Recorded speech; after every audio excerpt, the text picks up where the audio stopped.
And bring so many good people together from throughout this community. Thanks for being there with us last night in Amarillo, to the two of you who were with us last night in Amarillo as well, and others who may have joined us along the way or who were here with us when we were last in Dumas in the 2018 campaign.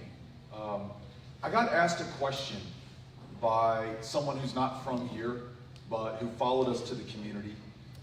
We stopped just outside of the beautiful Moore County Courthouse, and he said, "Why would you show up here in Dumas?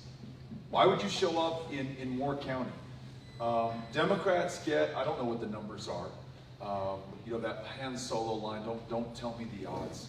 I don't know what the numbers are here, but he said, you know, you get 20%, 22% if you're lucky here. Why would you show up? And I said, well, if I want to get more than 20 or 22%, I've got to be with the people who are going to decide the outcome of this election. I have to make my case to them. I have to be held accountable to them. I want them to ask me questions about why I'm running, what I'm doing, and how we're going to work together after we win. But in addition to all that, y además, when we win, I've got to be able to deliver for you. And the best way, frankly, the only way I know how to do that is by showing up, meeting you, listening to you, learning from you, understanding what is most important to you, to your families, and to this community. It's the only way I have any hope, given that there are 253 other counties in this great state, of being able to meet your expectations and ensure that we do a better job for Dumas. While I was sitting on the bench outside of that courthouse, this guy comes up in a pair of shirts and an athletic shirt, and you know, he's been doing some yard work, and you know, maybe isn't totally composed, and you know, got some dirt and grass on him. And I wonder if he's coming here to give me a piece of his mind, if he's coming here as a supporter, if he's somebody who's just curious about what I'm doing on the courthouse grounds on a Saturday morning. And he extends his hand, I extend mine, and he introduces himself as a county judge of Moore County. And it turns out I'm sitting at his courthouse. And he just wants to know what brought me to town. And I share with him exactly what I just did with you. And he said, you know, I'll tell you what, we're used to it, so I'm not complaining, he said, but Dumas never gets the resources. We never get the attention. We're never the focus. If I see the governor, I go to Amarillo. If he's visiting Amarillo, I see him there. These other communities of the High Plains, these other parts of the state of Texas, they're the ones that get the attention and the dollars. We all pay taxes the same way, through our properties, through our rents, through the sales tax, through other ways in which we fund our government. And not every community, though, gets those resources back in the same way. And I asked him, what's one thing I could do as governor to help Moore County, to help the people of Dumas? And he said, just make sure that we get our fair share. Just treat us equally. We do not want a handout. We don't want anything special. We just want to be treated the same as everyone else is. And I love that. And I thought, man, that's a Texas value right there. He might be a Republican. I may be a Democrat, but we can see eye to eye on this issue. And I know day one in January of 2023, I'm going to be able to work with your community through your county judge to get these things done. And what are these things when I talk about these things that we want our government to do? Let me try a few on with you. One, I want to make sure that we have full funding for our public schools. And what that means to me, more than the building, that's important, the HVAC unit, the technology, the computers, all that stuff that is part of modern education. I want to make sure that we're funding that. But far more important than that, even if we didn't have the building, we had to gather on that courthouse lawn to conduct class. The one thing you cannot do without is that teacher, or the counselor, or the librarian, or the support staff who make public education possible. Right now in this county, as it is throughout the state, teachers are so badly underpaid that they're very often taking a second or a third job in order to make ends meet. Cannot tell you how many restaurants I've been in or bars where I've been served a cold beer by someone who says, hey, I work behind this bar to support my habit of teaching your kids on Monday through Friday. I don't do this for kicks. I don't do it for fun. I don't do it for extra. I do it to meet my mortgage payment, to put food on the table, to make sure that we can just get by right now.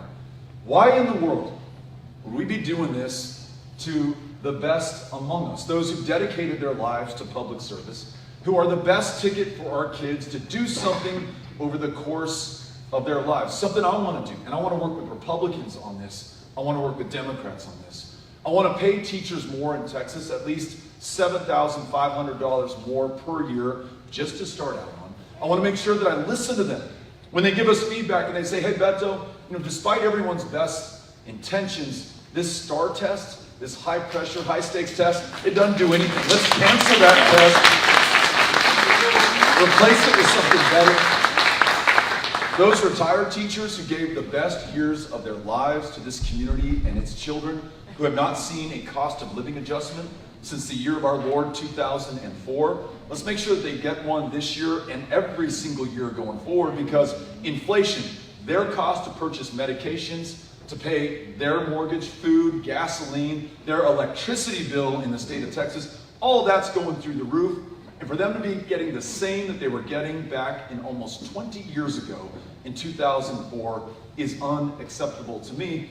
As long as we're talking about public servants, I was in Muleshoe yesterday having the same conversation, and a police officer in that community talk about somebody who is a public servant, who puts his life on the line to protect all of ours. He said, Beto, I hope that you'll mention pay for our police officers and our sheriff's deputies. This is a tough job, especially right now at a very tough time, where very often our county jails are the largest provider of mental health care services in our state. We're 51 in the United States of America, and there are 50 states, so we must be including Washington, D.C., 51st in access to mental health care.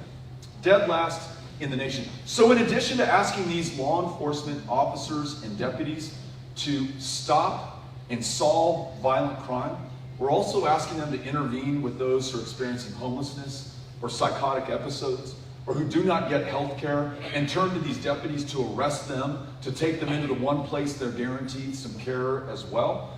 So what if we prioritize these officers in Dumas, these deputies here in Moore County, and make sure that we fully fund them? Yes, their salaries, but their training, and also fund everything else in the community that we currently ask them to take care of, like health care.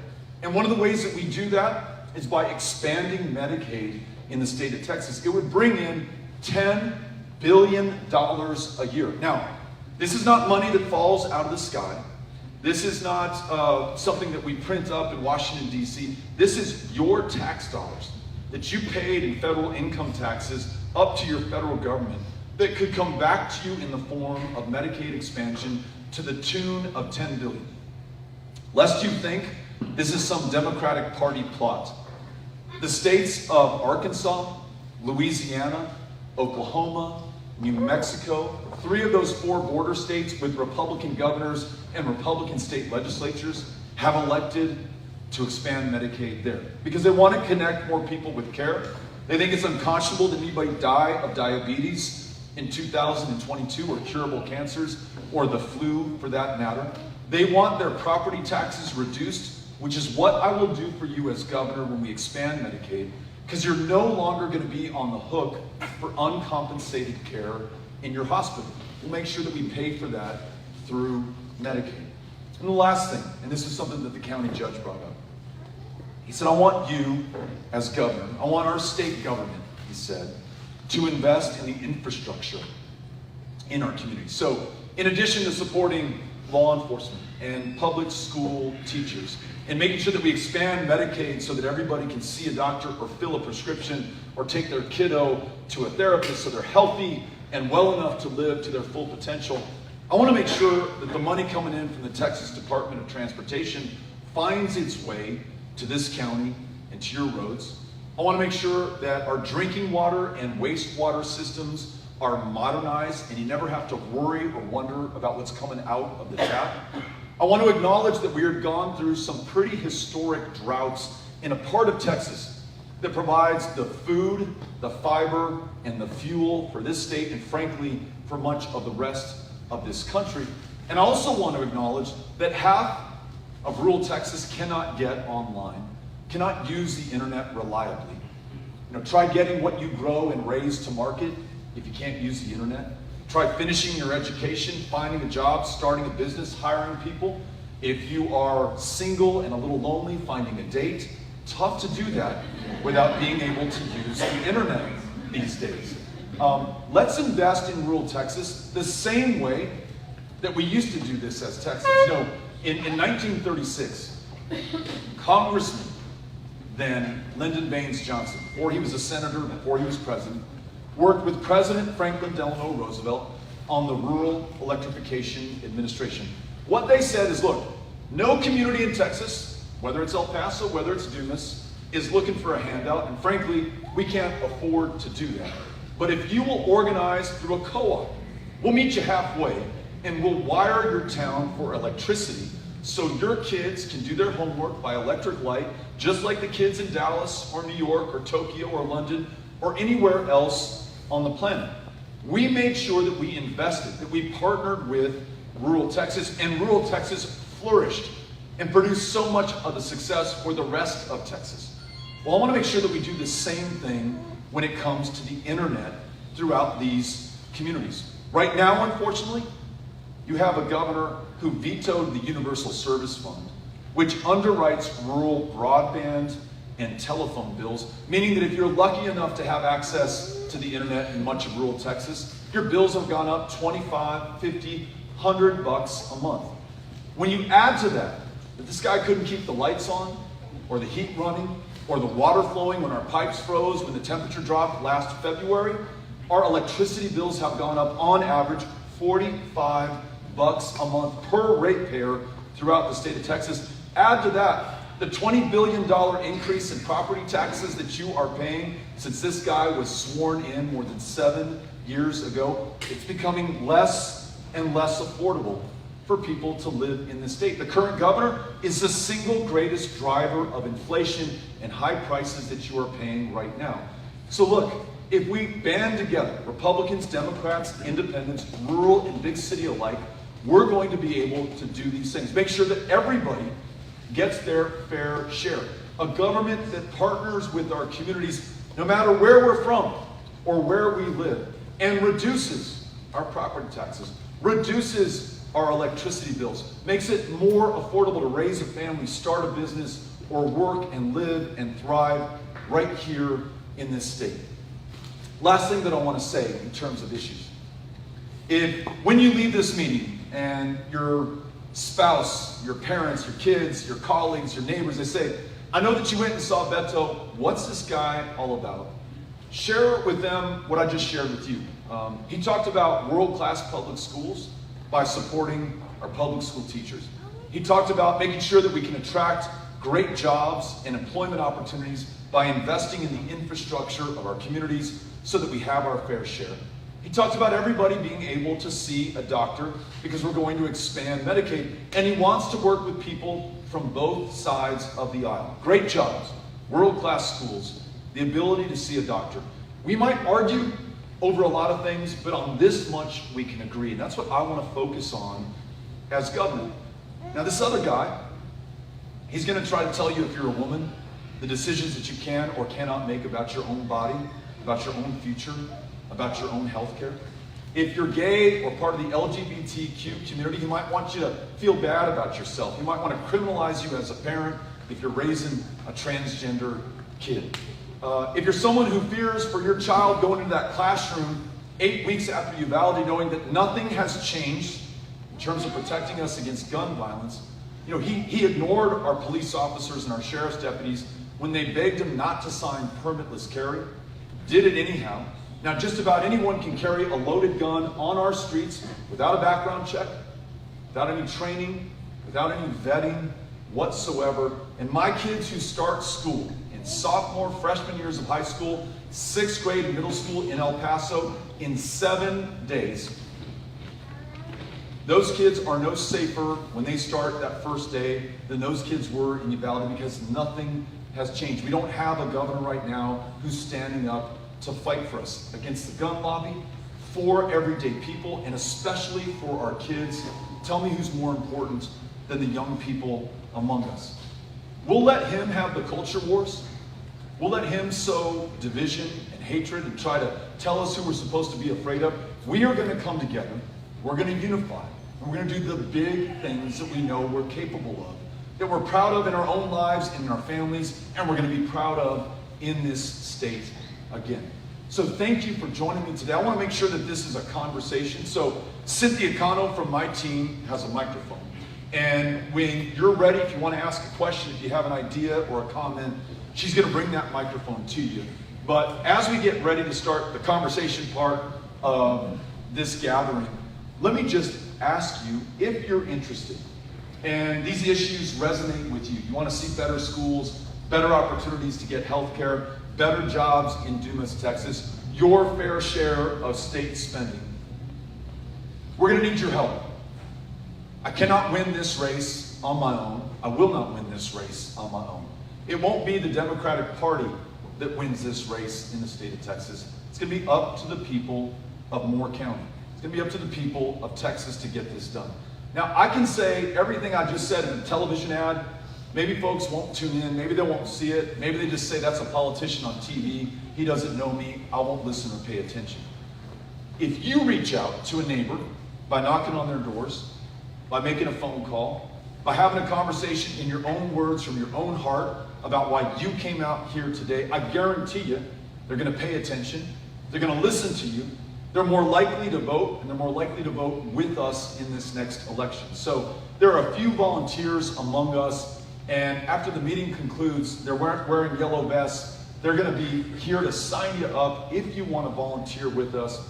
We would love to have you on the team. Nita, thank you for organizing this again today.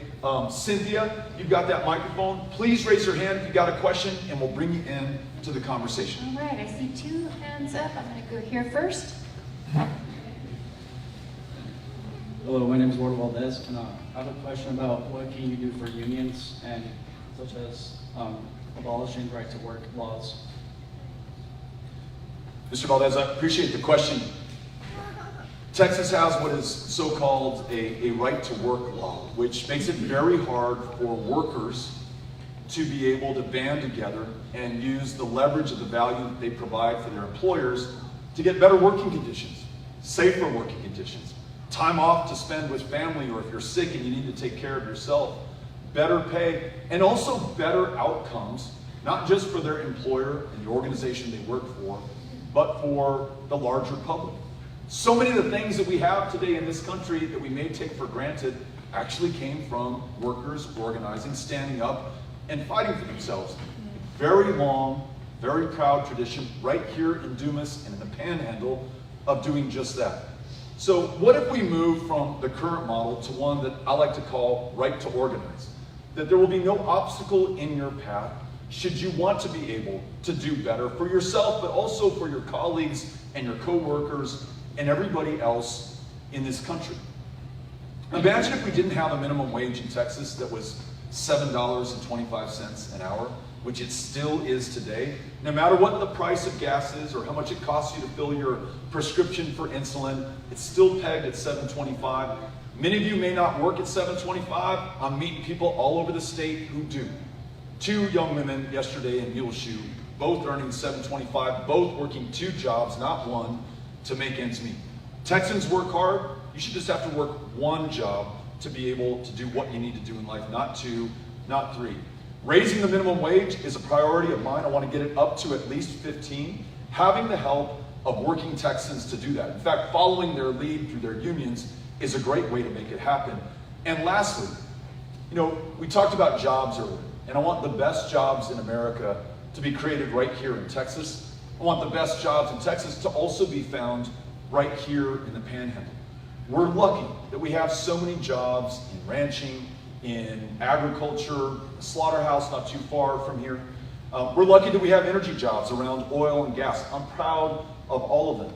But as the world moves in one direction, towards more renewable energy, I want to make sure that we're leading in that as well. And I want to make sure that those jobs that we create, whether they're for wind, solar, geothermal, hydrogen, battery storage, I want to make sure they're union jobs. So I've listened to the steel workers, the pipe fitters, the electricians, the men and women who built the economic and energy success of Texas, who've come up with a 21st century energy jobs plan for Texas and for Dumas. Those are high-paying, high-skill, high-value jobs, and if I have anything to do with it, they're going to be union jobs as well. Thank you for asking the question. Appreciate you being here.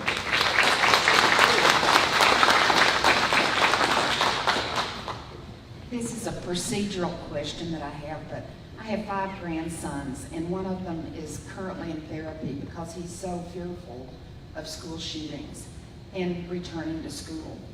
What criteria would be offered to help identify students who might be in danger to themselves and to others without in a juvenile system? It seems to me if we're talking about mental health rather than gun control, mental health really needs to have some criteria with it. What a great question, and thank you for sharing the story of one of your grandchildren who's a little bit concerned about returning to the classroom. I mentioned earlier, I'm the parent of 3. My wife and I are having that conversation. My kids are having that conversation with us. I met a parent in San Antonio 2 weeks after Uvalde, and he said, I just watched my daughter walk across the stage for her graduation ceremony for high school. And he said, you know, to be honest with you, I had this guilty feeling like we got lucky and, you know, almost like the lottery, like she got through okay. You mentioned mental health care, which is important. I mentioned we're 51st in the nation. The governor mentioned mental health care the day after the shooting. He didn't, of course, talk about guns or the fact that an 18-year-old could buy 2 AR-15s and hundreds of rounds of ammunition, but he mentioned mental health care. He and I can agree that we need to do better. The problem is, he took $211 million out of our mental health care budget as a state the month before the Uvalde shooting. Look, I don't think the guy's evil. I don't think he wanted those kids to be shot. I think that for whatever reason, he's unwilling or incapable of doing the right thing now that we need the right thing done. So let's at a minimum restore that funding. Let's make sure that we're focused on getting to first in the nation for mental health care access. But let's also acknowledge that there were other factors here. You mentioned one of them, which is that 18-year-old young man was doing things that could lead the people around him to believe that he might shoot up the school. In fact, one of his friends called him a school shooter before he shot up that school. One of the things I'm proposing, because I've listened to my fellow Texans on this and they're sharing this with me as well, is a red flag law, which just says that if someone in our lives, it could be a brother, a sister, a child, a parent, somebody we go to school with, someone we work with, a neighbor, if they're saying things like, I want to shoot myself, or I want to shoot somebody at work, or I want to go in and massacre people in my school, or I can't wait to go out here and shoot people, if they have a firearm in their possession, there should be a due process that allows us as a state to intervene, remove that weapon, that firearm from the home, until we can be assured that that person is okay, not a danger to themselves, and not a danger to anybody else. I guarantee you every one of those parents who lost their kids, 19 sets of parents in Uvalde, wishes that we had a red flag law on the books. In my hometown, I lost 23 of my neighbors to a gunman who bought an AK-47, a weapon originally designed for use on a battlefield, was warned by our current governor that there's an invasion coming in, folks are coming to get us, you got to defend yourself, take matters into your own hands. Those are direct quotes from Greg Abbott. Took matters into his own hands, drove that gun 600 miles to El Paso, opened fire on that community. Well, before he did any of that, his mom called the police in his hometown of Allen, Texas, and said, I don't know what is going on here. My son just bought an AK-47. He has no use for that at all. As you all know, you can't hunt with that. You really don't need it for self-defense unless you're fighting an army. And there may have been other troubling things that young man was doing, but the police in Allen said, as was their responsibility, because it's the law of the land right now, sorry man, nothing we can do. That shooting could have been averted with a red flag law, as could have countless others. Would every shooting be stopped? No. And we should acknowledge that, because sometimes that will be offered as an argument by the other side. Well, Beto, what about this or that? Or someone could walk into that school with a rock or a knife or a handgun and kill kids. And you know, there's some truth to that. Could they kill that many kids that quickly? No. Would the parents of those children have to identify them by the shoes they were wearing because there was nothing identifiable above their shoulders? No. So let's do the right thing. And listen, I know that guns are important to us. I grew up in a household in El Paso, Texas, with firearms. My uncle was a sheriff's deputy. He taught me how to shoot and the responsibility of owning that firearm. I passed the same lesson along to my 3 kids. Hey, this is part of our tradition and our family, but there's some accountability that comes with this, okay? And this is how we use it, and this is how we do not use it. All of us get that, or 99% of us in Texas get that. Let's just make sure that our laws reflect that. So those are the criteria that we would use in a red flag law. And again, I keep mentioning law enforcement because I listen to law enforcement on this issue.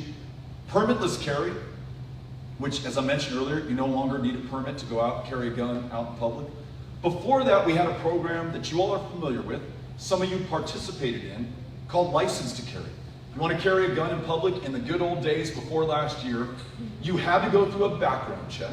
If you have a history of violence, if you have a violent criminal record, if you beat up your wife or your husband or your kids, we're going to make sure you don't have that gun and carry it in public and hurt somebody with it. 38,000 times over the last 5 years, law enforcement denied a license to carry to a Texan because they deemed him or her too dangerous to themselves or to all of us. 38,000 times. Now that permitless carry has been signed by Greg Abbott, all 38,000 of those people are frankly free to carry a loaded gun in public. We're none the wiser or the safer for it. And imagine the tens of thousands of Texans who are also carrying, who never applied for a license to carry because they never would have passed the background check in the first place. There is no more background check for them to worry about. More cops have been gunned down in this state than any other state, and we've seen a predictable rise in gun violence. I know that this is something that some politicians do not want to talk about, but if we don't talk about it, if we don't confront this, if we don't make progress, I predict right here, I guarantee you, unfortunately, we're going to have more shootings like El Paso, like Uvalde, like Sutherland Springs, like Midland, Odessa, like Santa Fe High School, and far too many others. Sorry for the long answer to your question. It's something that's really important to me. And right now, the governor's not standing up for that community in Uvalde. He's not standing up for us. We need a governor who's going to stand up and fight for us. That's why I'm running. Thank you for asking. Appreciate it.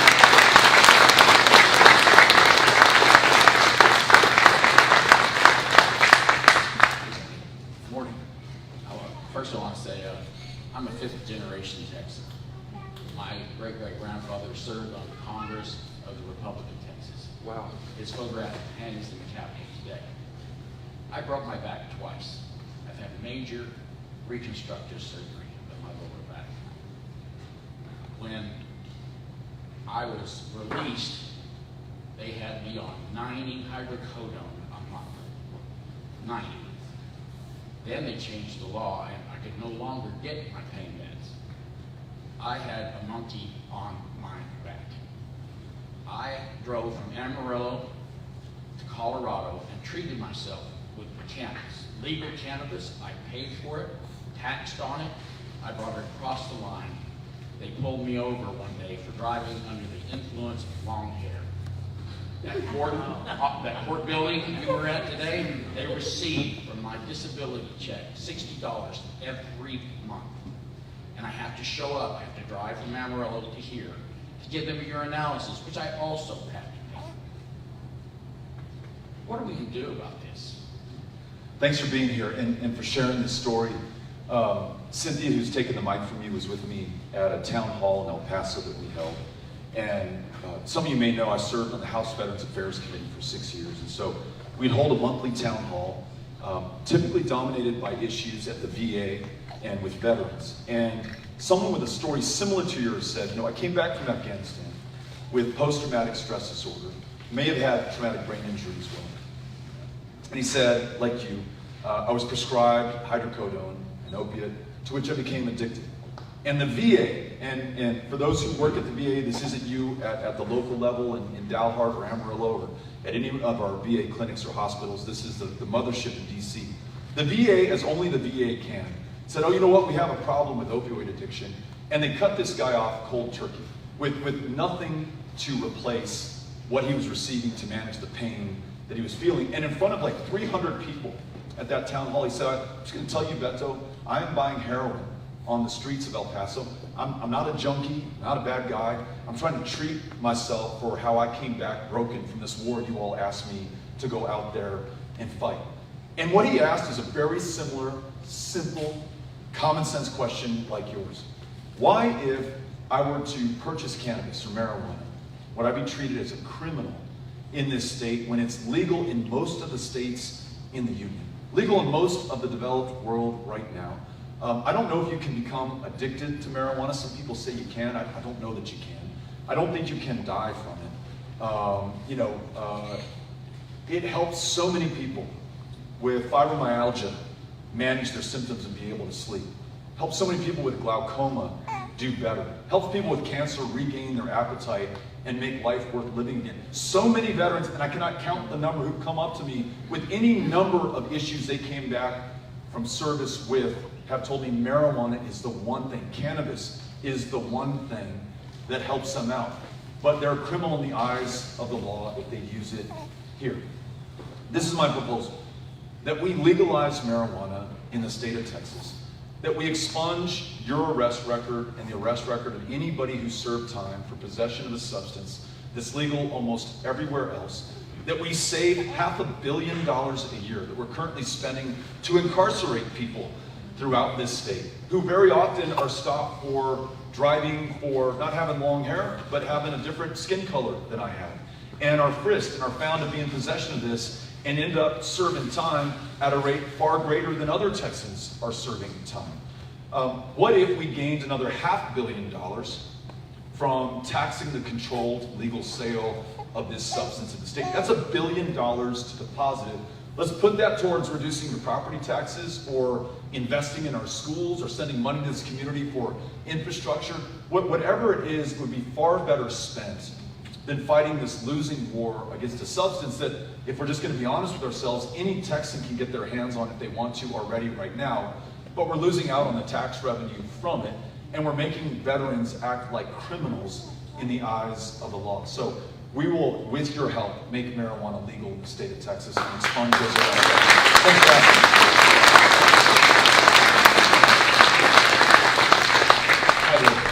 I don't want to stand up, I'm sorry. That's You were okay. talking about electricity, right? Yes, I ma'am. have 8 solar panels, paid $100 now, it was 78 at the beginning, now it's 100. I have emailed Secretary of Energy Granville, no answer. My electricity bill came at 76. I have to pay for both. How do I do that? Fixed income. Here's the way I think about it. If you're going to take the initiative and make the investment and secure some independence from a grid that in much of the state we can't depend on. I was told by the electricity company that it's hooked up to the grid. Sorry, can you say that again? My panels are hooked up to the grid. That your panels are hooked up to the grid. My panels are hooked up to the grid. Is that ridiculous? So, here you are, taking the initiative, made the investment. Over the long haul, I understand your electricity costs are supposed to come down for that. You make this investment, maybe it's amortized over time, but what you pay for electricity is supposed to decline. Here in Texas, that's not the deal that you got. In fact, you're seeing utility rates continue to go up no matter where you live, no matter if you have some independence from the grid by investing in, for example, solar panels.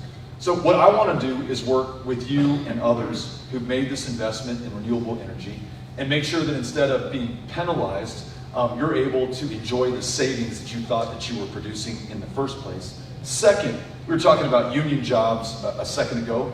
Part of that union jobs plan is investing in weatherizing and creating more energy efficient homes and buildings that are drawing down less electricity from the grid, because clearly the Texas grid is not capable of being depended on right now. When it's too hot, we're supposed to conserve energy and set our thermostats high. When it's too cold, the whole thing just goes out and we're without electricity for days on end. So that's something that I want to do. And then there's a problem that we had last February where, in addition to the grid going down, Greg Abbott ordered the PUC and ERCOT to peg the price of fuel at 200 times the going rate. His buddies, his campaign contributors, the pipeline companies, the energy traders made $11 billion in illegal profits over a period of 5 days. Some have called that the largest transfer of wealth in Texas history. When I mentioned earlier that you're paying more in your utility bills, $45 on average per month, more in the state of Texas, and some of you are paying more than the $45, you can thank Greg Abbott for that. That's why we call that the Abbott tax in the state of Texas. As governor, I'm going to get those I'm going to do everything I can to get those $11 billion in illegal profits back, return them to you so that it's more affordable to be in that home and so that you can realize the savings that you first invested in.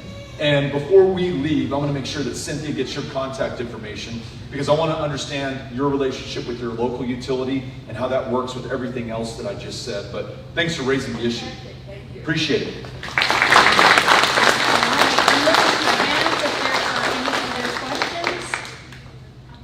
Cynthia, we have one up front.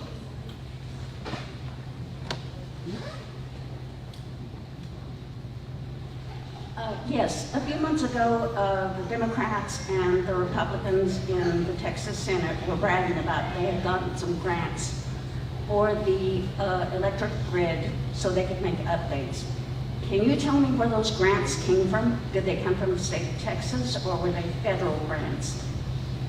I want to give you an intelligent answer, so I'm going to make sure that our team, and Cynthia, if you'll help me through Gina, that we get the specifics for you. It could have been these federal government grants through ARPA, could have been through the federal infrastructure program that was passed on a bipartisan basis and signed into law by President Biden. That's my best guess, but I want to make sure that I find out the total amount and the source of those. But if they're grants coming to Texas, they only come from one place, and that's from the federal government. I'm going to think it's through one of, if not both, of those two programs. Cynthia, can we get that microphone back? So if there were federal grants, that means that they took federally funded money and gave it to a private corporation to do upgrades?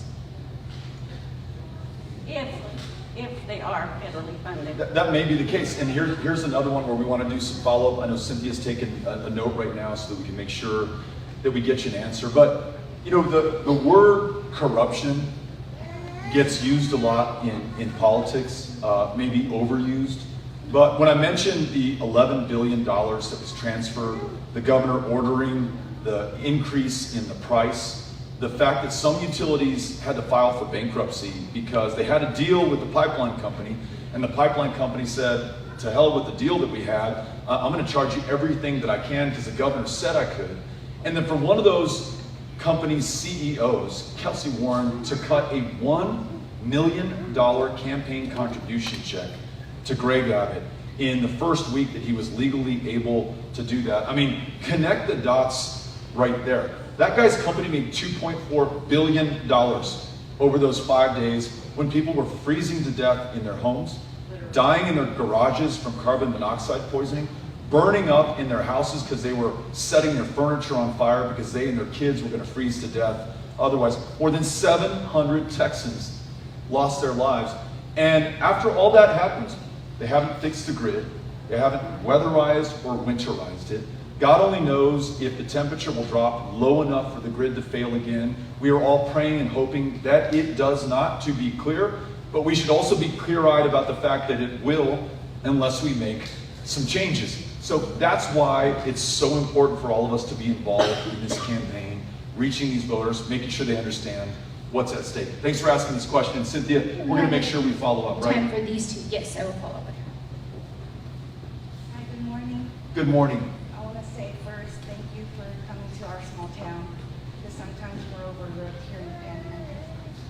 And my question is that what percentage do you think of the people that have long-term or COVID patients? My husband, one, he got it back in 2020, and he was 3 months at Northwest, and he was 3 weeks in the coma, 2 weeks intubated, and his lungs are shot. So, I mean, I'm grateful that they saved my husband's life, because I mean, I couldn't be there, you know. And so it was a struggle. And then, but what do you think that the percentages of long-term COVID patients, like my husband, he needs a double lung transplant. Wow. And afterwards, here where we live, I couldn't get any, like, no movement of care for my husband.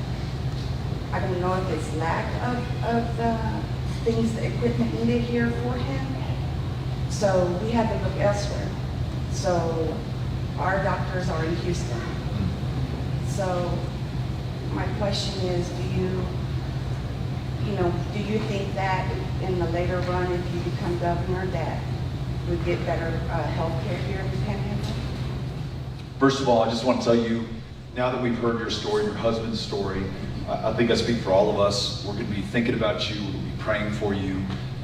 We want you all to come through this successfully. And clearly, he has a partner who loves him, who's fighting for him, and came out to talk with me today to make sure that he can do better in this next administration. The short answer is yes. I mentioned that Medicaid expansion, $10 billion.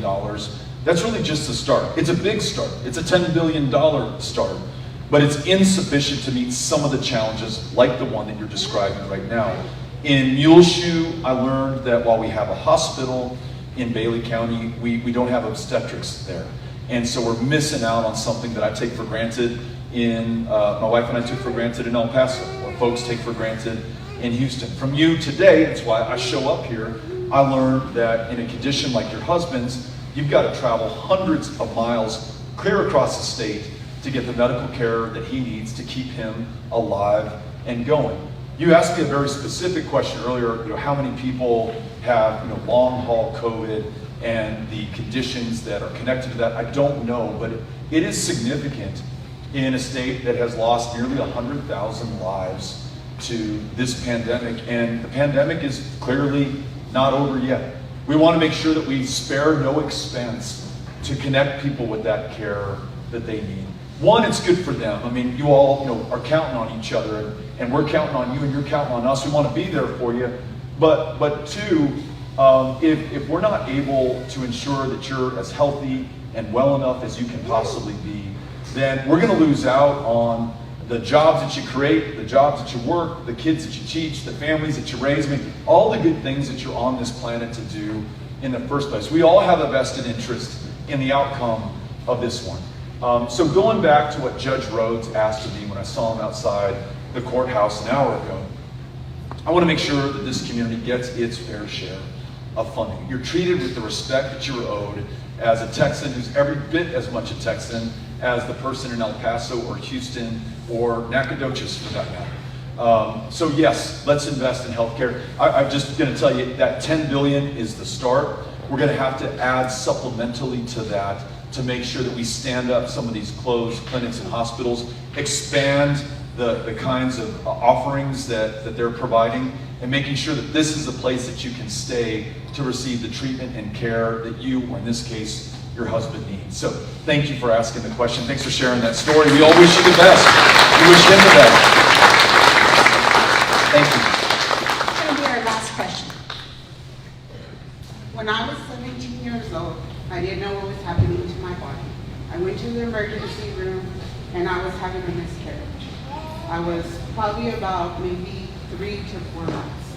They had to take me in quickly and do the DNC. If anybody Googles that, it is called a spontaneous abortion. Right now in the state of Texas, that is illegal. So if somebody goes in for a miscarriage, they have to hold that waste that can kill you because it's toxic to your body. And I know that it has been over 30 years, but now I'm concerned because what if that happens to my daughter, my niece, my neighbor, and they have to hold that fetus for that amount of time. I realize that people are pro-life, but us individuals are alive. And they're, right now with the laws that we have, they're saying that our life don't matter either. And that's my question is, what is your stance there and what are you gonna do to change the trigger law in place right now in the state of Texas? So glad you asked this.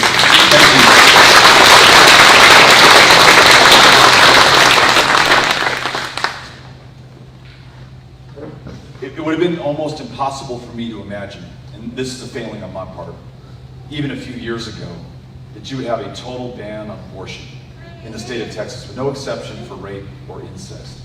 That before that you would have this 6-week ban that created a $10,000 bounty on the back of any woman or any provider or anyone who assisted her in making her own decision. Literally, encouraging bounty hunters to go track down women in the state.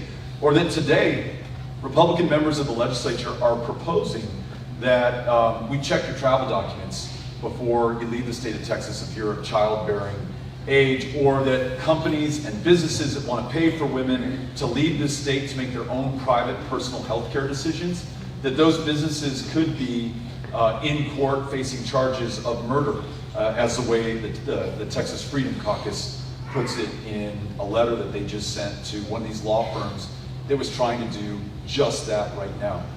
This is happening, to your point, in a state that leads much of the developed world in the rate of maternal mortality.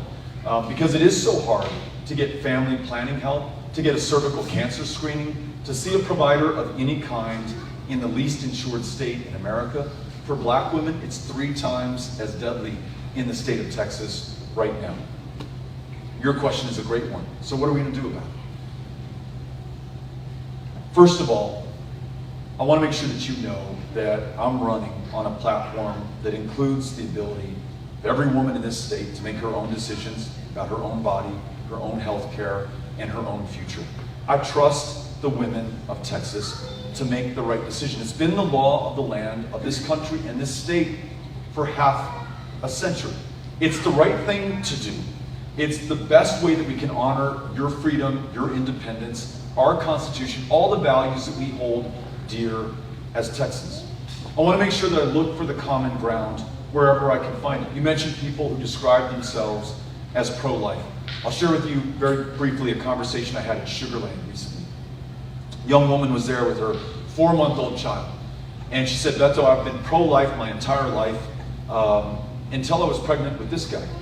It was an incredibly difficult pregnancy. We weren't sure that this was going to work out. I wasn't sure I was going to make it. The only thing that kept me going was knowing that I had a choice and that I had options going forward.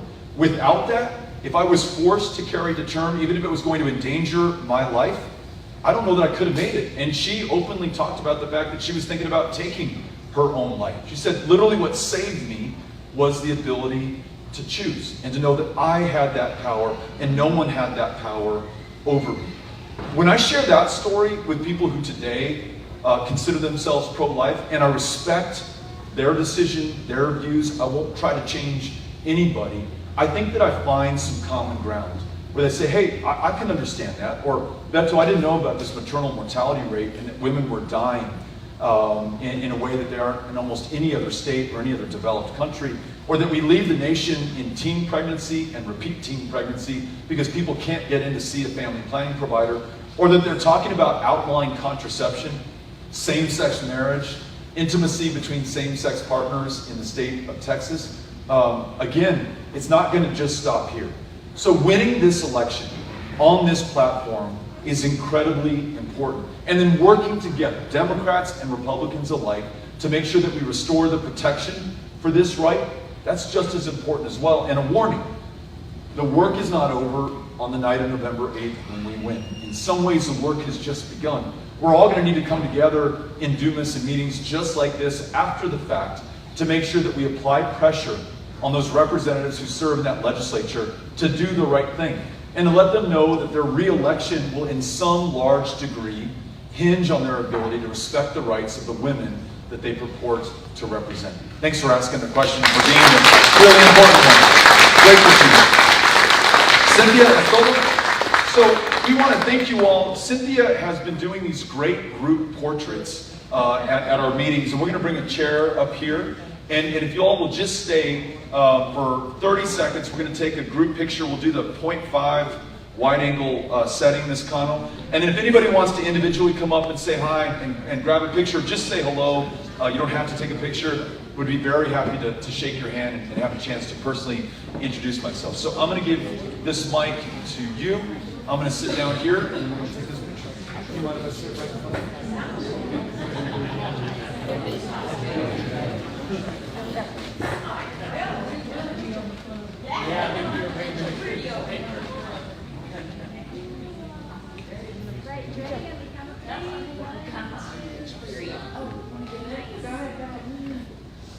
All right, we got it. Thank you, guys. Thank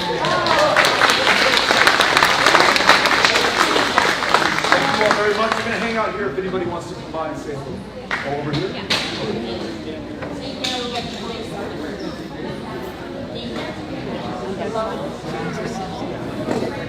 Toño.